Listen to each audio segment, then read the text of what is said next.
오늘 말씀의 제목은요, 시험이 들어오는 세 개의 틈입니다. 하나님께서 에덴 동산을 아주 아름답게 만들어 두시고 거기에서 모든 것을 누리도록 아담과 하와를 데려다 놓으셨습니다. 그러나 하나님께서는 동시에 동상 중앙에 있는 선악을 알게 하는 나무의 열매는 먹지 말라고 하셨습니다. 먹는 날에는 반드시 죽으리라고 분명히 경고하셨죠.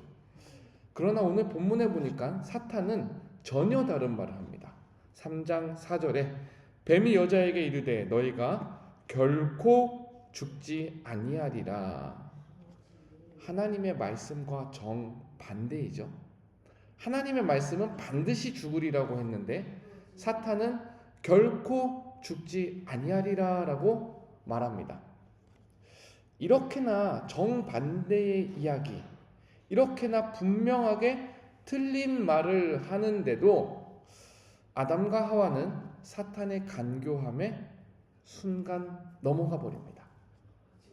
사람이 어떻게 이렇게 쉽게 속아 넘어갈 수 있는가? 사실 우리도 아담과 하와처럼 명백한 시험의 덫에 걸려 넘어갈 때가 있어요. 누가 봐도 하나님 말씀과 정반대인데, 누가 봐도 해서는 안 되는 일이고, 누가 봐도 해서는 안 되는 말인데도 그것을 알매도 불구하고 알면서도 시험에 넘어갈 때가 있다는 말씀입니다. 사랑하는 여러분, 오늘 말씀 가운데 우리가 누구든지 시험에 들 수 있다라는 사실을 인정하고, 그리고 그 시험에 드는 보편적인 이유가 무엇인지, 사단은 어떠한 틈을 타고 들어와서 우리를 넘겨뜨리려 하는지 지혜를 얻기를 소망합니다. 아담과 하와가 사단의 시험에 넘어간 이유는 크게 세 가지입니다. 첫 번째, 혼자 있을 때 시험에 넘어가기 쉽다입니다. 우리 3장 1절을 함께 읽어보겠습니다. 시작. 그런데 뱀은 여호와 하나님이 지으신 들짐승 중에 가장 간교하니라. 뱀이 여자에게 물어 이르되 하나님이 참으로 너희에게 동산 모든 나무의 열매를 먹지 말라 하시더냐. 가장 간교한 뱀이 하와에게 찾아와요. 근데 하필 하와가 혼자 있습니다. 하나님께서 서로 의지하라고 붙여주신 남편과 떨어져 있어요. 그리고 그 자리에 사단이 속삭이기 시작합니다. 뭐라고 하죠? 하나님께서 참으로, 하나님께서 정말로 너희에게 동산 모든 나무의 열매를 먹지 말라 하시더냐. 참 교묘한 말입니다. 시험이 다른 데서부터가 아니라 하나님의 말씀에서부터 유발되는 거예요. 하나님의 말씀을 정확무오하게 쓰여진 그 하나님의 말씀을 믿음으로 분별하고, 그리고 그 말씀이 얼마나 선한지 삶 가운데 맛보아야 하는데 사단은 그 사이를 파고들어 헷갈리게 합니다. 이어지는 3절에 보면은 하와는 하나님의 말씀을 분명하게 기억하고 있습니다. 그런데 결정적인 약점이라 한다면 혼자 남겨져 있다라는 사실. 홀로 있기에 분명 스스로 확신한다 하는 그 말씀도 사단이 파고들 때에 흔들리기 시작할 수 있다는 사실입니다. 사람은 혼자 있을 때 말씀의 소리를 오해하고 희미하게 듣게 될 수 있습니다. 그래서 하나님께서 우리에게 공동체를 주신 거예요. 교회를 주시고 형제 자매를 주시고 가정을 주시고 그 안에서 하나님 앞에 맺은 언약을 함께 하라고, 그리고 그 언약을 지키고 서로를 보호하라고 하나님께서 우리에게 공동체를 맡기신 것입니다. 반대로 우리가 혼자 있을 때 말씀에 대한 기억이 희미해질 수 있습니다. 내 뜻대로 말씀을 판단하려고 하는 생각이 커질 수 있습니다. 그리고 그럴 때면 어느 순간 사탄의 유혹이 마치 거짓이 진짜인 것처럼 들려올 때가 있어야 합니다. 그러므로 사랑하는 여러분, 우리는 홀로 있는 하와에게 찾아간 사탄의 심산을 주의해야 합니다. 하와가 혼자 있을 때 선악과에 손을 대기 시작했고, 다윗이 궁에 홀로 남아있을 때 밧세바를 보며 마음이 뺏겼고, 베드로가 주님의 제자들과 주님과 떨어져 홀로 불을 쬐을 때에 작은 소녀의 목소리에 주님을 3번 부인하게 되었습니다. 여러분, 믿음의 공동체는요, 우리를 말씀 안에 머물게 하는 하나님의 선물이자 방편입니다. 홀로 있을 때 흔들리던 마음도 우리가 서로 붙잡아주고 서로 지켜봐주면 우리는 다시 말씀하러 세워질 줄 믿습니다. 두 번째 사탄이 파고든 틈은 하나님과 같이 되려고 하는 마음이에요. 우리 3장 5절을 같이 읽어보겠습니다. 3장 5절입니다. 시작. 너희가 그것을 먹는 날에는 너희 눈이 밝아져 하나님과 같이 되어 선악을 알 줄을 하나님이 아심이라. 사탄의 유혹의 핵심이 나오죠. 하나님과 같이 되라라는 거예요. 근데 사탄은 이것을 직접적으로 막 콕 집어서 얘기하지 않아요. 아주 교묘하고 아주 치사하게 그리고 간접적으로 흘립니다. 이 말씀을 풀어보면 이런 뜻이죠. 야 하와, 하나님이 너한테 다 말하지 않은 것 같은데, 하와, 하나님이 너한테 숨기고 있는 것 같아. 만약에 너가 그 열매를 먹으면 너도 하나님 것처럼 될 수 있는데 그 사실을 하나님이 아시면서도 너한테 알려주지 않았어. 이렇게 말하는 거예요. 이 말이 하와 마음에 이간질처럼 들렸을 수도 있고, 그래서 하와가 정말 하나님이 나한테 숨기셨던 건가? 그러면서 동시에 뭐라고 생각했을까요? 나도 하나님처럼 될 수 있을까라는 이 지점을 사탄이 파고든 거예요. 이게 죄의 본질입니다. 죄라는 것은 잘못된 행동이나 실수를 넘어서는 거예요. 죄는 무엇이냐면요, 흙으로 지음받은 인간이 하나님 자리에 올라서 하나님처럼 되려고 하는 것이 바로 죄입니다. 그러니까 죄라는 것은요, 그 뿌리를 살펴시 살펴보면요, 하나님 자리를 넘보는 교만이라 할 수 있습니다.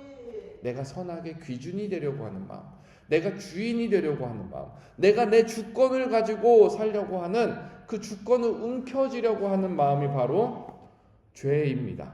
그리고 이런 유혹은 우리에게도 끊임없이 오늘도 날마다 매 순간 다가옵니다. 내가 오라, 내가 결정해야지, 내가 주인이잖아. 이 생각이 불쑥불쑥 우리에게 올라오는 순간 말씀이 더 이상 은혜롭게 다가오지 않습니다.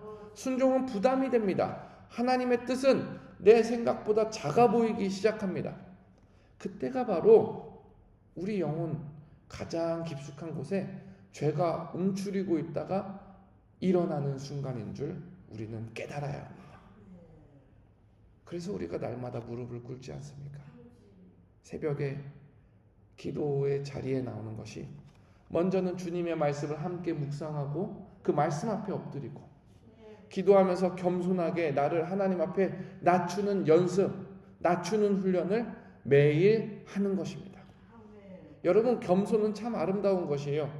하나님을 다시 주인으로 모시는 믿음의 자리가 겸손이고, 우리가 겸손할 때 교만해지려고 하는 유혹의 힘을 잃어버리고, 겸손할 때 하나님의 뜻이 다시 우리 안에서 가장 크고 선한 길이 될 줄 믿습니다.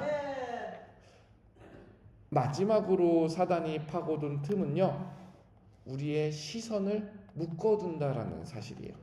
우리 3장 6절을 한번 같이 읽어보겠습니다.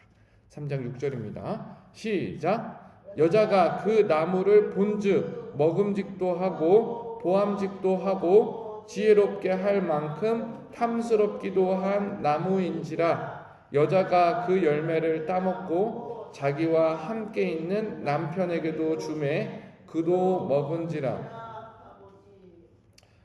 하와가 이제 그 선악과를 보니까 자꾸 보다 보니까 먹음직도 하고 지혜롭게 할 만큼 탐스럽기도 하고 이게 사단의 전략이었던 것이죠. 시선을 그곳에 붙들어 두는 거예요. 어거스틴이 이런 말을 했습니다. 욕망은 바라봄에서부터 태어난다. 그러니까 우리 시선이 머무는 곳에 우리 마음도 머무른다라는 거예요. 그러니까 우리 눈이 정욕을 불러일으키는 창문과 같다라는 말씀입니다. 이것을 잘 뜯어보면요, 우상이 어느 날 밖에 있다가 갑자기 쑥 들어오는 것이 아니라 우상이 내 시선이 머무는 그 자리에서 조용히 만들어진다라는 말씀이에요.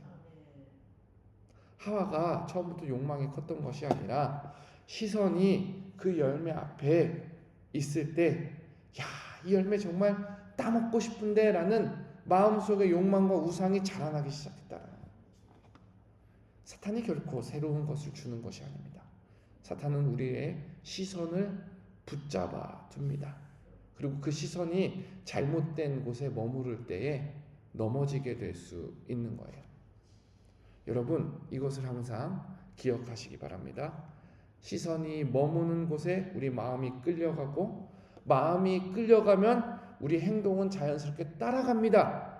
그리고 우리 행동은 결국 우리의 삶을 바꾸어 놓습니다.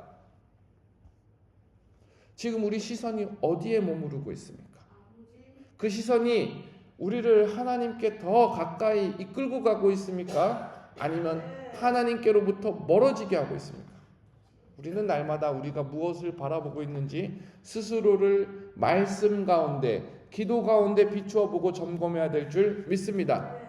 우리가 날마다 생각하는 그것, 우리가 날마다 원하는 그것, 우리가 날마다 찾는 그것이 바로 우리 시선이 머무는 자리예요. 원하기로는 하나님의 시선이 머문 그 자리에 우리의 시선도 함께 머물러 있기를 소망합니다. 말씀의 결론을 맺겠습니다. 죄의 결과는 참으로 비참합니다. 아담과 하와는 먼저 죄로 말미암아 자기들의 수치를 보게 돼요. 정말로 선하고 아름답게 창조된 인간이 눈이 밝아져 자기 수치, 자기들이 벗은 줄을 알고 부끄러워합니다. 그리고 곧바로 이어서 나오는 현상이 무엇입니까? 하나님을 피하게 되는 거예요. 여러분 한번 8절 같이 읽어보겠습니다. 8절입니다. 시작. 그들이 그날 바람이 불 때 동산에 거니시는 여호와 하나님의 소리를 듣고 아담과 그의 아내가 여호와 하나님의 낯을 피하여 동산 나무 사이에 숨은지라. 하나님과 항상 함께 있던 사람이, 하나님 안에서 충만했던 사람이 하나님을 피하게 되는 것이죠. 이것이 비극입니다. 아담과 하와의 죄는 우리의 원죄가 되었고, 그래서 우리도 아담과 하와처럼 언제든 넘어지고 시험을 당합니다. 그러나 저는 이 말씀이 비극이 아니라 소망으로 끝나는 것을 함께 봅니다. 우리는 주님의 구원으로 말미암아 성령을 받은 사람들입니다. 성령님께서 우리 안에 거하시고 우리를 도우시고 우리 눈을 밝히시고 그리하여서 분별하도록 도우십니다. 여전히 우리가 아담과 하와가 넘어졌던 그 틈을 때문에 홀로 있을 때 마음이 흔들리고 하나님처럼 되고 싶어하는 욕망에 자극받고 우리 시선이 헛된 것에 붙들려 있을 수 있으나, 그러나 성령께서는 우리로 하여금 이 관계를 분별할 수 있도록 도우십니다. 넘어지지 않고 넘어지더라도 다시 일어서게 하고, 그리고 하나님 앞으로 다시 돌아갈 수 있는 은혜로 우리를 붙잡으십니다. 여러분, 오늘 이 말씀이 우리의 경계가 되기를 바랍니다. 우리가 이 말씀을 통해 지혜를 얻고 우리가 이 말씀을 통해 붙들리는 은혜가 있기를 소망합니다. 오늘 하루 혹시나 어떤 유혹이 찾아올까요? 혹시나 어떤 시험이 찾아올까요? 여러분, 말씀 앞에서 그 시험을 이겨내시기를, 그리고 주님께 온전히 영광 돌리시기를 축원합니다. 우리 함께 기도하겠습니다.